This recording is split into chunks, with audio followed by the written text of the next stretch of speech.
अस्सलाम वालेकुम। सदर होना एक सब्र आज़मा मरहला होता है। मेरे बहुत करीबी दोस्त खालिद सैफुद्दीन ने बसत इसरार मुझसे कहा कि इसकी सदारत तुम्हें करनी है, तो मैं इनकार नहीं कर सका। सदर भी उस शख्स को मुंतखब किया जाता है या तो वो बोलना नहीं जानता या कम बोलता है, तो मैं थोड़ा कम ही बोलता हूँ। प्रोफेशन भी बस 5 मिनट की खबरों का रहा था। अब ये है कि मैं सबसे पहले मुबारकबाद देता हूँ सैयद रियाज रहीम साहब को। मैं उनके मजमा कलाम को पढ़ तो नहीं सका था, लेकिन जो भी बरक़्क़तानी यहाँ बैठ कर मैंने की है तो बहुत सादा सा अल्फाज है, जैसा कि अभी बताया गया था कि ये लफ्ज़ों को जो है अल्तम ये कोई किम ख्वाब के या कतान का लिबास पहरान नहीं पहनाते। कोई बहाम इनकी शायरी में नहीं है कि आदमी पढ़ने वाला खारी जो है वो उलझ जाए उन खारों में, उन कांटों में, और उसकी रसाई उस शेर के मतलब तक ना हो।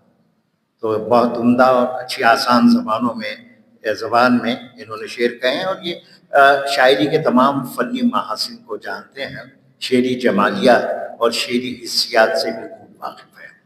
इनकी शायरी के बारे में इर्तिकाज़ अफ़ज़ल साहब और अख्तर मिर्ज़ा साहब ने बहुत जामे बातें कही हैं। निचोड़ था उनकी शायरी का, तो मेरे लिए उस अब कोई गुंजाइश नहीं है। बस मैं ये कहना चाहता हूँ कि हमारे साबिक़ IAS ऑफिसर और सिकंदर अली वजद मेमोरियल ट्रस्ट के सदर सतीश त्रिपाठी साहब, उन्हीं की ख्वाहिश पर ये हॉल दोबारा उर्दू अदबी और दूसरी सकाफती सरगर्मियों के लिए आज खोला गया है। दरअसल इसके मंसूब किया गया है सिकंदर अली वजद के नाम से, लेकिन आप इस हॉल की हालत जो देख रहे हैं तो ऐसे लगता है कि बयाज़ मरियम पर अभी तक सरे बरक़ चढ़ाया नहीं गया है। तो मैं गुजारिश करता हूँ उन मुखय्यर हजरात से जो यहाँ मौजूद हैं, मेरी नज़रें जिन पर मरकूज़ हैं वो भी मेरी तरफ देख रहे हैं। अल्लाह ने उनको भी बहुत नवाजा है। कुछ ऐसा करें कि बयाज़ मरियम पर सरे बरक़ चढ़ जाए तो इसकी खूबसूरती और बढ़ जाएगी।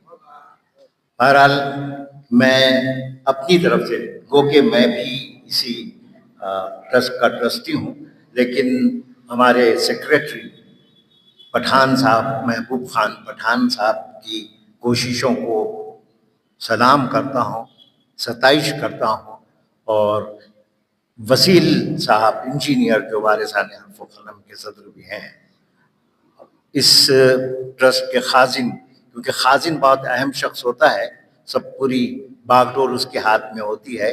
मेरे दोस्त खालिद सैफुद्दीन, इन तमाम की कोशिशों से कम से कम ये तो हुआ है कि हॉल अब आपके हवाले किया जा रहा है।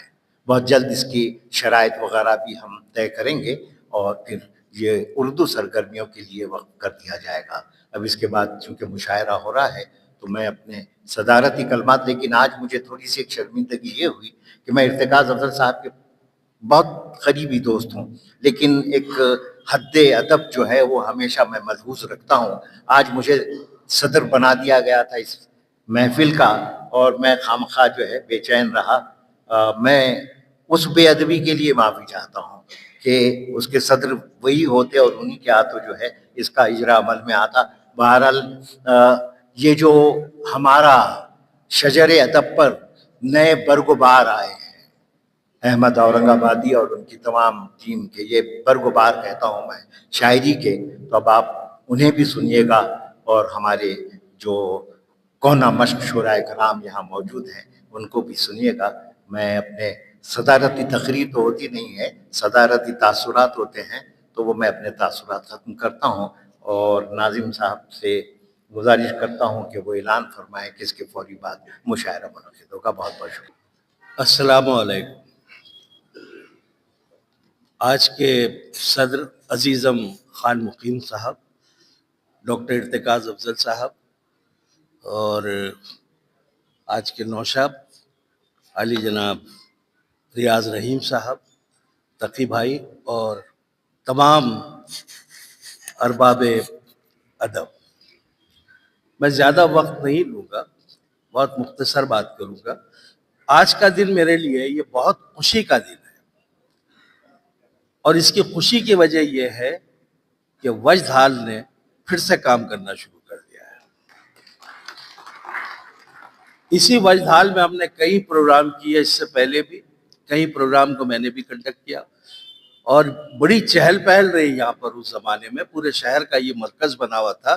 میری اللہ سے دعا ہے کہ ایک بار اس کو پھر اسی طرح مرکز بنا دے، اور ہم لوگوں کے لیے یہ ایک ایسا حال ہے جو ایک تو شہر کے اندر ہے، اور یہاں تک پہنچنا ہر ایک کے لیے بہت آسان ہے۔ رحیم رضا صاحب کی جو شاعری ہے، میں اس پہ زیادہ بات نہیں کروں گا، بلکہ میں 1 منٹ میں اور 2 منٹ میں کیا بات کروں گا۔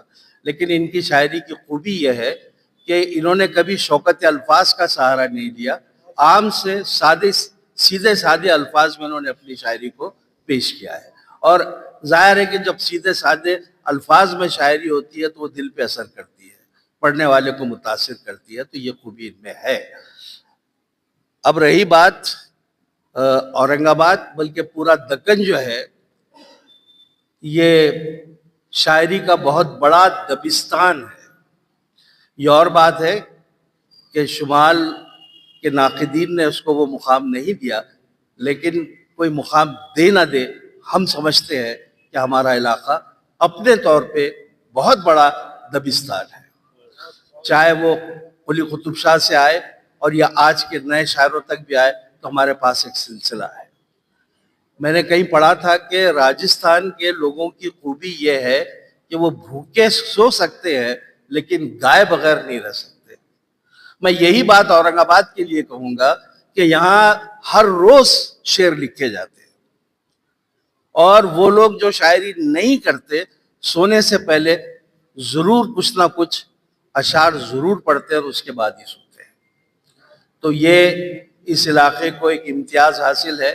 تاریخ کا تو یہ گڑھ ہے ہی ہے، لیکن ادب کا یہ بہت بڑا گہوارہ ہے، کل بھی تھا، آج بھی ہے، اور آنے والے کل بھی رہے گا۔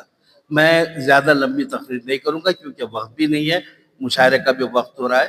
آپ تمام کی اس سما کراچی کی معافی چاہتے ہوئے میں اپنی جگہ لیتا ہوں۔ بہت شکریہ۔